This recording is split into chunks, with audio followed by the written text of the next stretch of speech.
wabarakatuh. Kami dari kelompok 5 akan mempresentasikan hasil dari materi kami. Perkenalkan, nama saya Arka Riansyah, Standbook C301 17001. Pengendalian manajemen pada organisasi jasa. Perusahaan jasa secara umum. Pengendalian manajemen dalam industri jasa agak berbeda dengan pengendalian manufaktur. Karakteristik tersebut antara lain: yang pertama, tidak adanya persediaan penyangga. Persediaan pada perusahaan manufaktur dimaksudkan untuk menjamin kontinuitas produksi, serta untuk menjamin produk jadi selalu tersedia pada saat dibutuhkan. Yang kedua, kesulitan dalam pengawasan kualitas. Perusahaan manufaktur bisa memeriksa sebelum dikirim ke pelanggan, dan kualitas barang yang dikirim bisa diukur secara kasat mata atau dengan instrumen tertentu. Yang ketiga, penggunaan tenaga kerja intensif. Perusahaan manufaktur menambah peralatan dan otomasi alat produksinya dengan maksud menggantikan tenaga kerja dan mengurangi biaya. Dan yang terakhir adalah organisasi dengan multi unit. Beberapa organisasi jasa mengoperasikan beberapa unit di lokasi yang berbeda yang masing-masing relatif kecil. Karena unit-unit tersebut berbeda dalam penyediaan pelayanan, perhatian khusus diperlukan untuk membandingkan kinerja masing-masing unit. Materi selanjutnya mengenai organisasi profesional. Organisasi profesional. Organisasi profesional yang dimaksud dalam hal ini adalah organisasi litbang, lembaga hukum, rumah sakit, arsitek, konsultan biro, iklan, usaha seni dan olahraga, di mana produknya merupakan jasa profesional. Karakteristik khusus organisasi profesional: yang pertama, di tujuan. Tujuan yang hendak dicapai biasanya berkaitan dengan ukuran organisasi. Yang kedua, profesional. Organisasi profesional lebih banyak mengandalkan tenaga kerja, dan tenaga kerja dalam hal ini merupakan bentuk khusus. Yang ketiga, ukuran output. Output dari suatu organisasi profesional tidak bisa diukur dengan ukuran fisik seperti unit, ton, dan lain-lain. Output dalam hal ini adalah efektivitas kerja. Yang keempat, ukuran kecil. Dengan beberapa pengecualian seperti kantor lembaga hukum, akuntan, organisasi profesional biasanya relatif kecil dan berlokasi pada satu tempat saja.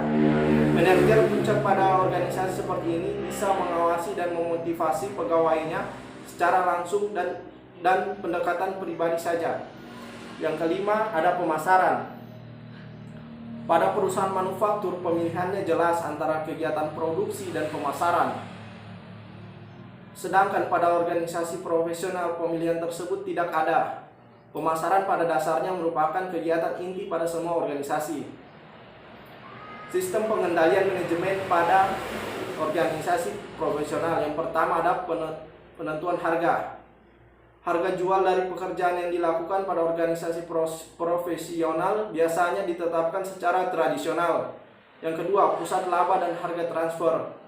Organisasi nirlaba biasanya menggunakan pusat laba, unit pendukung seperti pemeliharaan, proses informasi, transformasi, telekomunikasi, percetakan, dan sejumlah material dan jasa membebankan uang yang dikonsumsinya pada jasa yang diberikannya. Yang ketiga itu ada perencanaan strategi dan penganggaran. Pada umumnya, sistem perencanaan strategi dibuat tidak sebaik pada perusahaan manufaktur. Pada organisasi profesional, aset utamanya adalah orang, dan walaupun terjadi fluktuasi jangka panjang pegawainya, perubahan ukuran dan kompensasi untuk stafnya lebih mudah dibuat dan direvisi di mana perlunya. Yang keempat, pengawasan operasi. The build time ratio adalah rasio jumlah jam yang dipakai terhadap total jam kerja yang tersedia dari profesional tersebut, diawasi dengan cermat. Yang kelima, ukuran prestasi dan penghargaan. Kinerja profesional cukup mudah dinilai, namun ada juga kinerja profesional yang cukup sulit dinilai. Untuk beberapa kondisi, ukuran prestasi biasanya tersedia. Materi selanjutnya mengenai organisasi perawatan kesehatan. Organisasi perawatan kesehatan. Organisasi perawatan kesehatan sendiri merupakan organisasi yang bertujuan untuk memberikan pelayanan berupa perawatan kesehatan kepada masyarakat. Organisasi ini berbentuk nirlaba dikarenakan tidak berorientasi pada pencarian keuntungan, atau dapat dikatakan fokus utama yaitu memberikan layanan kesehatan kepada masyarakat.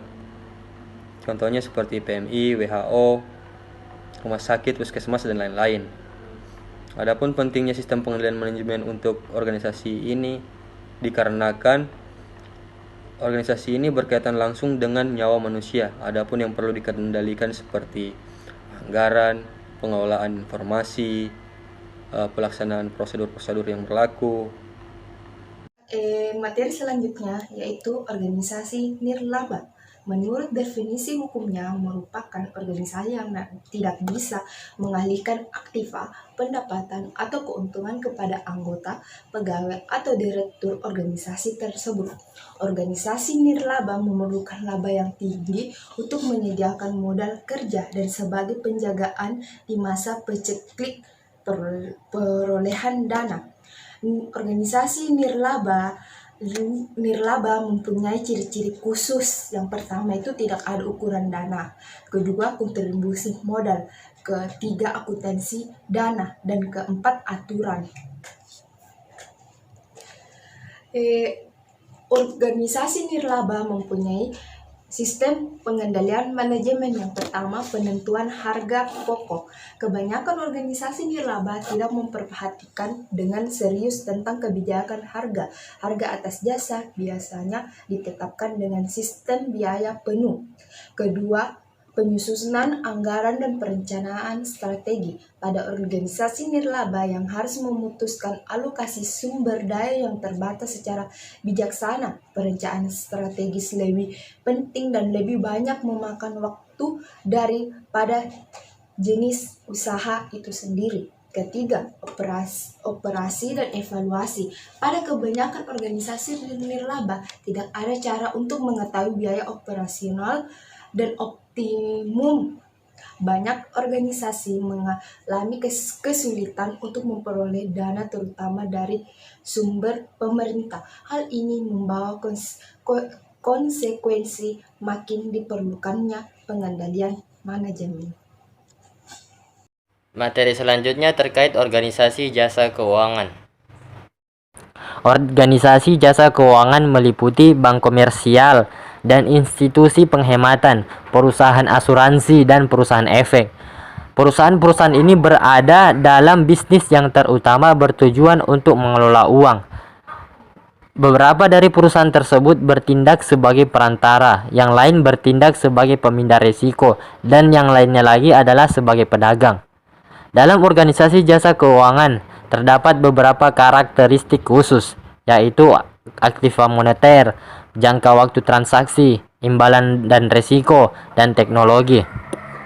Nah, untuk karakteristik aktiva moneter, kita perlu memperhatikan karakteristik ini secara khusus dikarenakan kebanyakan aktiva dari perusahaan jasa keuangan bersifat moneter. Nilai sekarang dari aktiva moneter adalah jauh lebih mudah untuk diukur dibandingkan dengan nilai pabrik dan aktiva fisik lainnya, atau paten dan aktiva tidak berwujud lainnya. Dalam industri jasa keuangan, kualitas mengacu pada kualitas jasa yang diberikan dan pada kualitas instrumen keuangan selain uang. Tidak ada kebutuhan akan pengendalian kualitas atas uang. Aktiva finansial dapat juga dipindahkan dari satu pemilik ke pemilik lainnya dengan mudah dan cepat. Kemudian karakteristik yang kedua terkait jangka waktu transaksi. Nah, karakteristik ini perlu diperhatikan secara khusus dikarenakan pengendalian memerlukan adanya suatu cara pengawasan yang berkelanjutan atas kelayakan dari suatu transaksi selama jangka waktu tertentu, termasuk audit periodik atas semua pinjaman yang beredar. Kemudian karakteristik yang ketiga terkait imbalan dan risiko. Nah, karakteristik ini sangat perlu diperhatikan karena di dunia sekarang banyak perusahaan jasa keuangan yang bergerak dalam bisnis yang menerima risiko sebagai ganti atas imbalan yang diperoleh. Kebanyakan keputusan bisnis melibatkan trade-off antara risiko dan imbalan. Semakin besar risikonya, sebaiknya semakin besar pula imbalan yang diantisipasi. Di dalam perusahaan jasa keuangan, trade-off ini lebih eksplisit dibandingkan dengan di dalam investasi bisnis seperti keputusan pembelian suatu mesin atau pengenalan suatu produk yang baru. Tingkat bunga pinjaman dan premi polis asuransi didasarkan pada asumsi tentang risiko yang mungkin terbukti akurat atau tidak. Kemudian karakteristik yang keempat terkait teknologi. Nah, karena dalam dunia sekarang ini kita tidak pernah terlepas daripada teknologi. Teknologi sudah berperan dalam industri jasa keuangan, sehingga karakteristik ini perlu kita perhatikan secara khusus. Perusahaan jasa keuangan telah menggunakan teknologi informasi sebagai suatu cara untuk menawarkan layanan yang inovatif. Sebagai contoh, ATM bank yang merupakan salah satu contohnya yang telah tersebar ke berbagai macam daerah.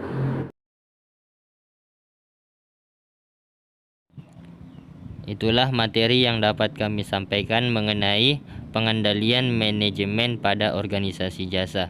Lebih dan kurangnya kami mohon maaf. Di akhir sesi kali ini kami memberikan kepada teman-teman untuk memberikan pertanyaan kepada kami. Sekian dari kami. Assalamualaikum warahmatullahi wabarakatuh.